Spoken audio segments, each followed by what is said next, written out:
as the district governor. It is again an honor for me to address you when DG,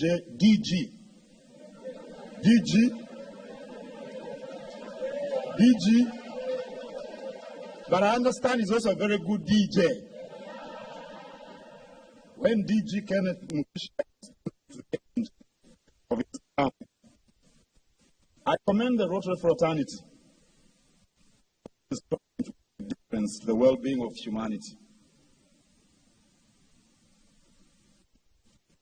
I think the worst human trait is selfishness.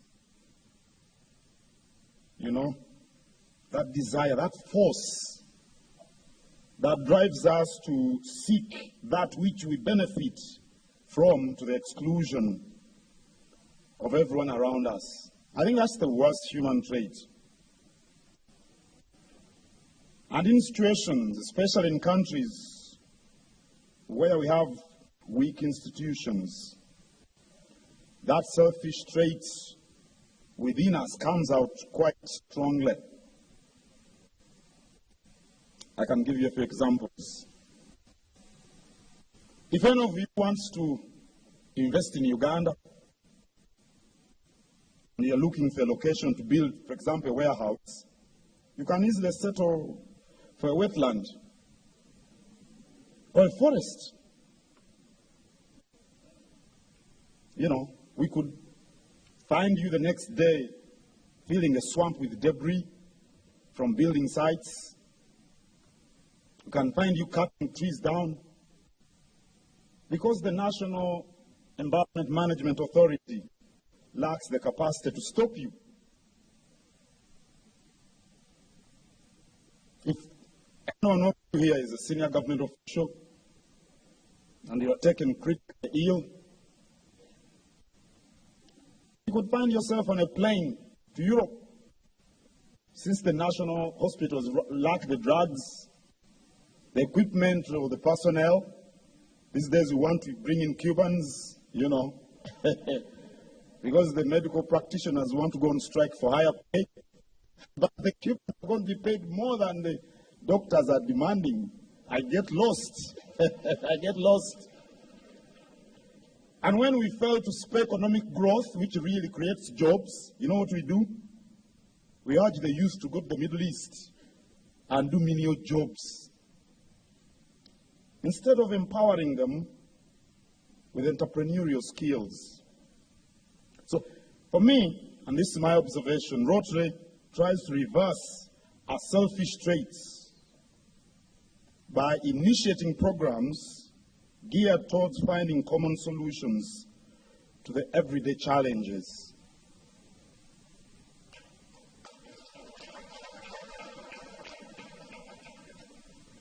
When we despair about the way our environment is being degraded, Rotary comes out with plans to plant trees. When communities lack safe and sufficient water,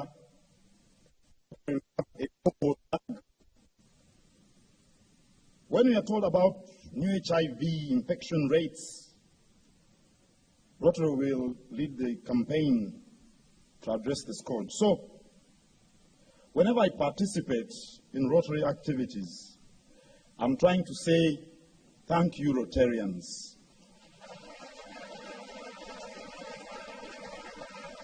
Thank you very much for always striving to make a difference.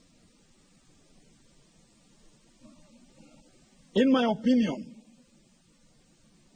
the most invaluable ingredient for the transformation of society is hope.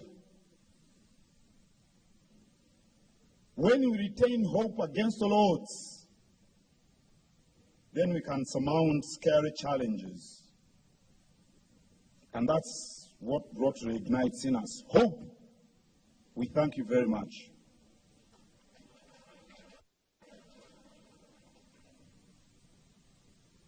I was asked to highlight some key transformation ideas in line with Rotary's current theme of making a sustainable difference. I don't know whether the organizers gave me that topic because of the book I authored, which has been mentioned by I think it's PDG, Robert, Uganda 7-key transformation idea. I don't know. But I'm inclined to believe that that book is the reason I was given that topic. Given that PDG, Robert Nsibirwa, wrote the foreword to that book. Yeah, he did.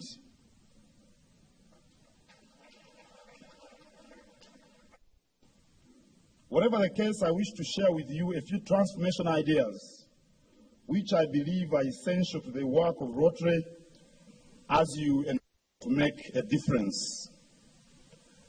Needless to say, these ideas can be found in the book itself. Well, assuming Rotarians are different from the rest of Ugandans and Africans. Africans don't read. They love to watch TV. We've got soaps. They originate in Latin America. They're in Latin, I think Spanish. Translate them into Luganda around here. And I think in Kiswahili in Tanzania. Oh, they are popular. People don't want to read anything. They want to watch those soaps. But of course, Rotarians are different. They've read Uganda 7-key transformation idea.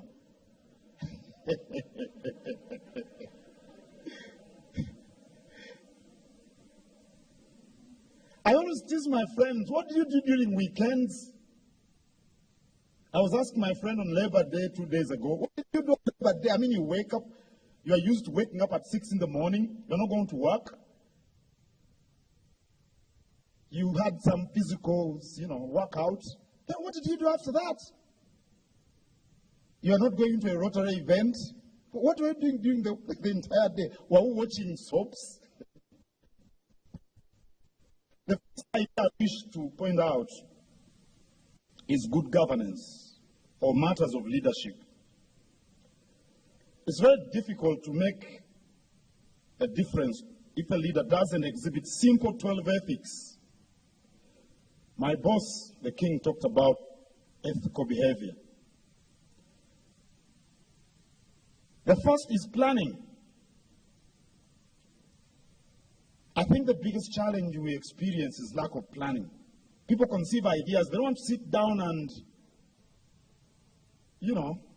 concretize the plans. The second is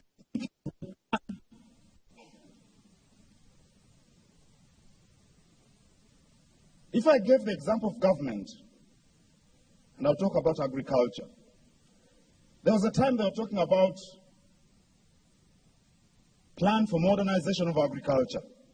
I don't know that you Ugandans remember that. Then within no time, they brought NAADS, National Agricultural Advisory Services. Then within no time, there was Operation Wealth Creation. I don't know why they couldn't stick to one of those plans. The third ethic is coordinating the plan with relevant programs. You cannot talk about agriculture without talking about marketing. You simply cannot. You cannot talk about agriculture without talking about the land tenure system. They must be coordinated. I don't hear that. I hear new plans. I see no coordination. The fourth ethic is keeping time.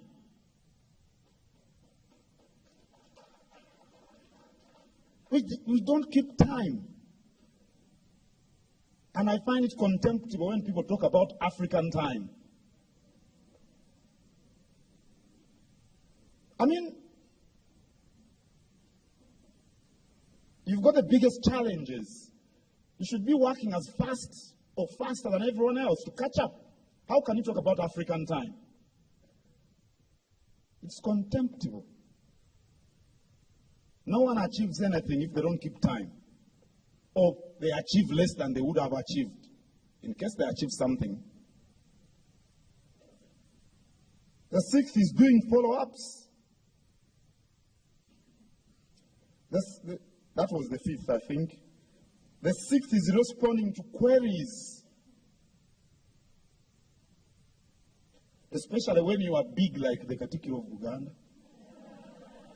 We don't want to respond to queries. People write all sorts of questions. You may think they are not important, but whoever wrote to you finds it important. The seventh is avoiding petty-mindedness. Petty-mindedness. The eighth is being mindful of the needs of those you work with. It's extremely important if you're going to make sustainable difference. The ninth is avoiding wastefulness. We love to live large, especially in poor communities. The first thing you do when you get some money is to build a big house as big as the White House. Have you seen houses as big as the White House in Uganda? I'm sure you have. You should check the income of the people who own them. I stay in a favorably, relatively big house myself, so. Wastefulness. The 10th is planning big ideas. We must have grand ideas, like turning Uganda green. That's a big idea. Like having a blood bank in Mengo Hospital. That's a big idea. Like building a cancer ward in Zambia Hospital. That's a big idea.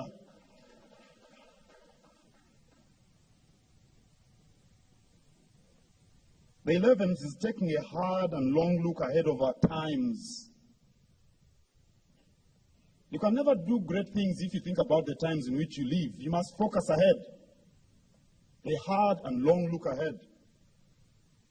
And finally, playing by the rules and abiding by the law. Playing by the rules and abiding by the law. If anyone in leadership does not subscribe to those 12 ethics, in my view, he or she will be hard-placed to make a difference. The second transformation idea is the productivity of the population, which essentially centers around the health of the people. If anyone wants to make a difference in the company one runs, in the department one heads,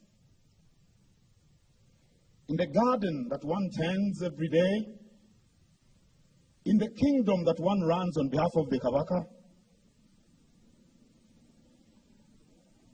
or in a country anyone leads as president, the key to social and economic transformation is the health of the people. Full stop. It is not investors from China or Malaysia or India. No. It's no. It's the health of the people.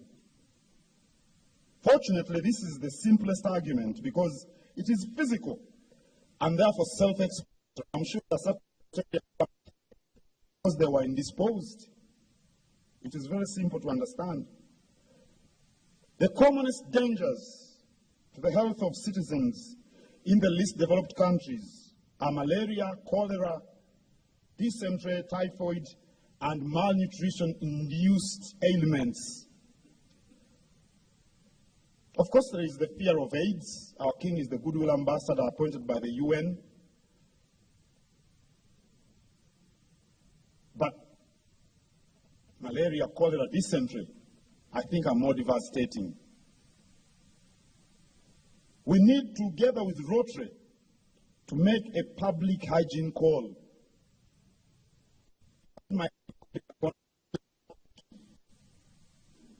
And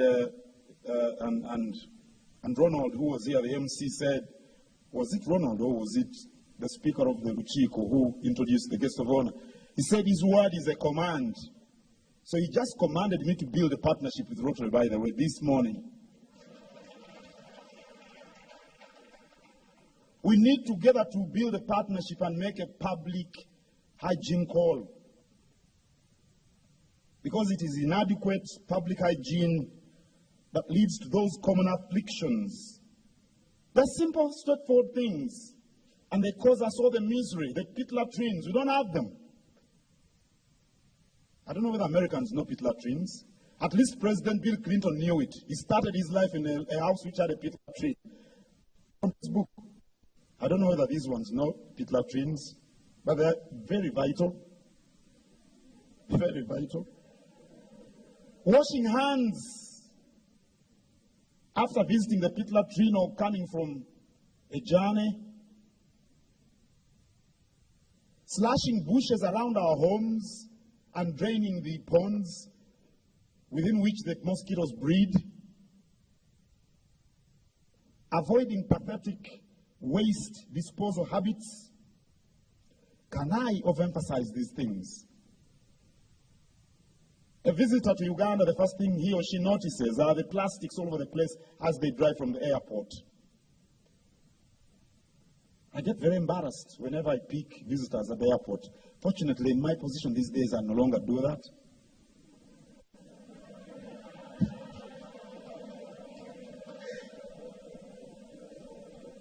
No, because I disturb the airport when I go there and all these things. I know the visitors are not going to pass through the VIP lounge, you know what I mean? But don't you get embarrassed by the waste, the plastics? It's so embarrassing. There is an urgent need to engage all forms of leadership in the country so they render support to the public hygiene campaign. The kings and cultural leaders, the bishops, I'm very, very glad to have the Right Reverend Paul Semogereri of Kasanaruwero, you know. The bishops and priests, the sheikhs and imams, civic organizations, the disciplined forces, all should be brought on board. When we talk about health and productivity, what majorly comes to our mind is lack of drugs and medical equipment. That is a problem, and it's important. But the major diseases that impede productivity in our developing countries are as a result of poor hygiene, most of them within the communities. So, ladies and gentlemen, we need to talk about public hygiene. We need to talk about personal hygiene too, within our communities. The poorer people are, the less they worry about personal hygiene, the more they are afflicted by disease. It's very important, personal hygiene. Safe and sufficient water is important. Food and nutrition. Nothing causes extreme poverty like lack of food. Nothing causes, as many diseases as malnutrition.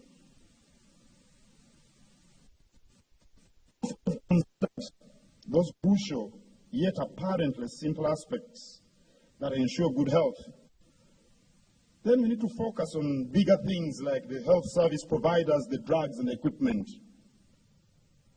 We also need to focus on the environment.